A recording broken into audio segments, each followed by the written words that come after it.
On the forefront of fine dining, Fiori is a soulful amalgamation of French technique and Italian passion.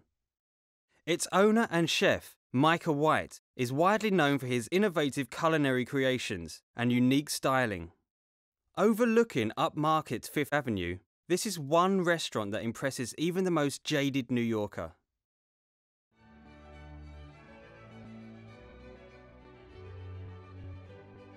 The overall ambiance and aesthetic of Fiori is to be eye-pleasing, but not overwhelming. It has to make the guest feel comfortable. If they come into a restaurant that doesn't have eye appeal, it takes away from what we're doing. I mean, the staff has to look good. They have to be dressed properly, just like the plate has to be dressed properly, and so does the dining room. Fiori is very, very special because of the fact that it is open breakfast, lunch, and dinner. We very much focus on the south of France and the Ligurian coast, which is very, very unique. Michael White is the head chef of Alta Group. He is over PJ Kalapa, who is the executive chef of Fiori. But Michael and PJ collaborate on all the dishes at Fiori. But I think the greatest thing that they bring is this real sense of the Italian Riviera that is very approachable to the guests. They have very intricate dishes that are very approachable. What we're making today is a little bit of trofia, which are a black squid ink pasta that's from Liguria. And we're doing it in conjunction with a little bit of sauteed calamari, a little bit of sepia, and diced scallops. What we're going to do is we're going to add a little bit of our seafood here, and then a little bit of garlic on the outside. Okay, we're going to lightly toast this. All right, and a little bit of chili flakes. Okay, and we're going to just lightly warm this. And what we're doing is really very much lightly cooking this and letting the seafood speak for itself. The addition of a small amount of garlic and chilies, and then the pasta is a squid ink pasta with a little bit of olive oil and fresh herbs. So very, very simple. I got started in the kitchen in the beginning of 1990. Started at restaurant Spiaggia, and from there went on to Italy and the south of France, and then back to Chicago, and now here in New York for the last 15 years. The glaze a little splash of white wine is what you can see right now is I've probably put in a tablespoon or so. Not a lot. A lot of times we go overkill it with those kinds of things. So we just let this flash. We're going to let this evaporate just a second. Now, we have a little bit of stock on the station, which is a little bit of shrimp and lobster stock. And that's really the base of the sauce.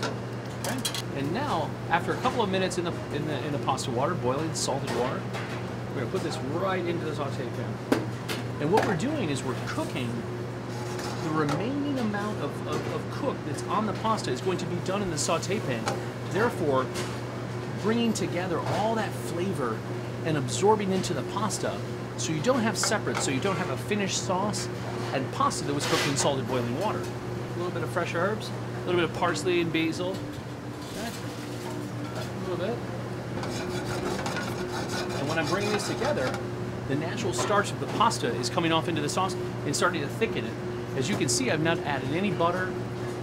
And what happens is now that I'm going to start to manticare, or to stir this olive oil in, and the natural starch from the pasta is starting to come out. It's not oily at all. It's just putting a little bit of that fresh raw oil on it. I'm not reapplying heat to it. Therefore, the olive oil is not cooking, and it's remaining very, very fragrant. Let's go to the plate.